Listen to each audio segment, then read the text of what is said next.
జతగా ఒకటైతే మతిపోదటే మల్లెపూలు నలిగాయంటే మూడో నెలలో వేడుకే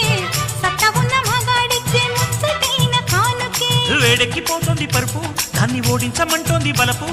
కాని అంతల పులువు నేడు కన్నెతనానికి సెలవు కసిగా కవ్విస్తోంది నడుము నీ నడుము మూసిగా పట్టాలంటే టైము ఇది టైము జలకు జలకు సిలుపు చీర జలకు జలకు చమకు చమకు చిలుగు రేఖ చమకు చమకు ఐరారమన్నది పిల్ల ఒళ్ళో చేరుకో వెచ్చని కౌగిట వెన్నలాగా కరిగిపో కసిగా కవ్విస్తోంది నడుము నీ నడుము మూసిగా పట్టాలంటే టైము ఇది టైము జలకు జలకు సిలుపు చీర జలకు